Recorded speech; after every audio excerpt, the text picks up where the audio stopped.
Hey guys, Professor Bill, Comic Book University, and the Green Lantern, issue number 4.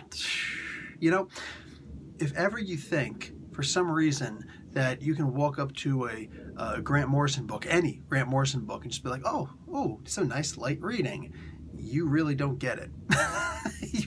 you cannot go light, or at least lightly, into a Grant Morrison book. You got to be up and like, top of my game. I'm ready for Mr. Morrison. This dude is not going to go easy on you. All right, let's get into this, man. I may have let it spoil that it's Grant Morrison who wrote the book. Liam Sharp is the artist, and damn it shows because it's a gorgeous, gorgeous book. Steve Oliff is the colorist. Tom Orzechowski on letters. The cover is Liam Sharp and Steve Oliff.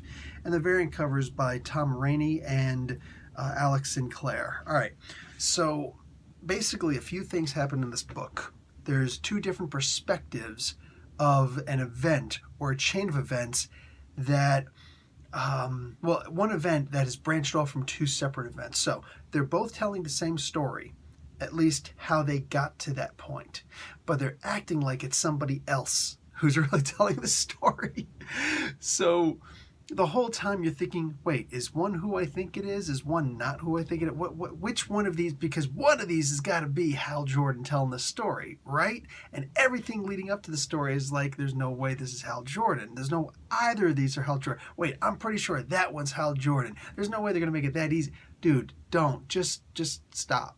Because you're going to get it right the first time, and you're going to doubt yourself the entire time until you're actually proven correct. So just let that one go, dude. And also, the two stories that were told, let those go also. Don't try to overly understand those things, because there's a good chance neither of those stories are actually true.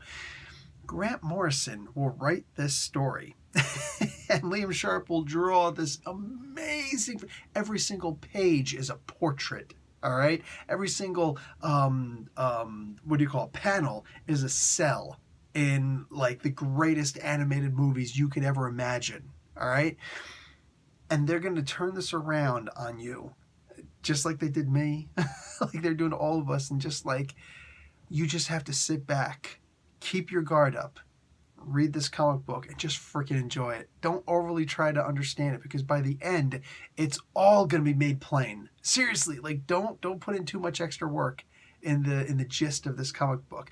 A simple, quick, a gist is actually the perfect definition. You just need a gist of what's going on in this comic book. The last 2 pages of this comic book, it'd be like, okay, all that crazy crap that I was about to start looking up on the internet, no, we're good. I love how Morrison writes a freaking story, man. I love the way he could just weave his way through, like, just a whole bunch of fingers flying and hitting you in the face over and over again. Now that's an image for you. That's an image.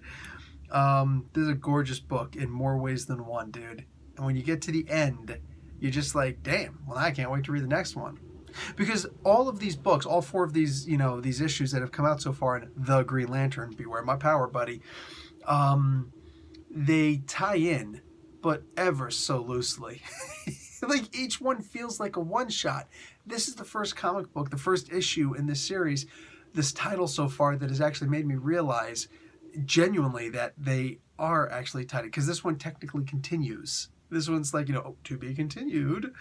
It's like, wow, each one felt like individual one-shots being thrown at me, just loosely connect. Like you remember when you used to draw the men, that you, or not draw, you used to get like the paper you teach you how to fold all these different papers together, and you cut out the shape of, one single person. But then you'd open it up and be a whole bunch of people holding hands. You'd be like, it's a small world after all. Shut up, I hate that song.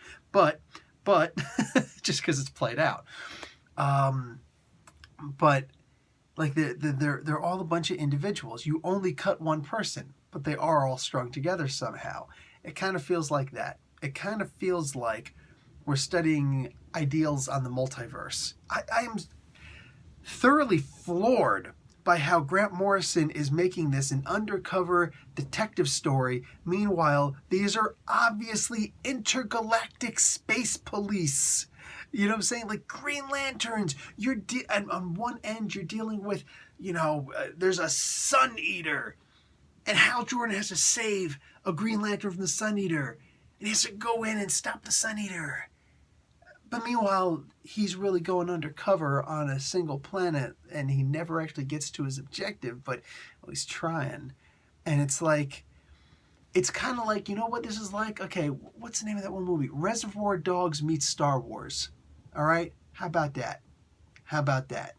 Okay, it's, you know what? An even better way to compare this might be like Dune.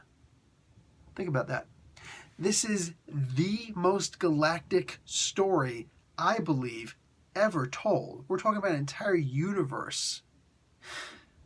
That the entire universe is connected because you can get from one end of the universe to the other end of the universe in a heartbeat with like a half hour or so of preparation because of this one spice, melange, that grows on only one planet. That's just insane. And that's what we're reading here. We're reading something along those lines, that you forget you're ripped out of this undercover cop story to go and fight this galactic battle. And then you're stuffed back in this little freaking, shell so that you could go back undercover and try and see the little wordplay back and forth. This is masterful writing. All right, I know there's people just like, oh, you don't just simply act like you like the comic book. Dude, enough. Stop telling me what I do and don't like. If you don't like the comic book, don't read the comic book. But man, like it might just not be for you. You might not enjoy this kind of writing style. But I'm telling you, for those of us who do, kind of handcuffed to this thing now. I love this. I love this. I'm just blown the hell away. I don't think I want to read any more comic books today, man. It's like that. That's how good this one was. It's like, you know what? Like when I used to do track and field when I was younger. I remember I was on it was either shot put or discus. I remember like I think it must have been shot put, had to have been, because I'm just like, launching this thing. And I got a really good, I think I got like 32 feet, something like that. I got a good one, like a really good one. And after that, I kept on getting, smaller, like, 20. I couldn't even breach 30 anymore. I think I got down to like 25. The coach was like, go home. I was like, coach, there's still another 15, 20 minutes, whatever, of practice, half hour of practice. Yeah, but you peaked. That was the first time I understood what that meant. You know what I'm saying? You're only going to injure yourself at this point. You've done the best you could today.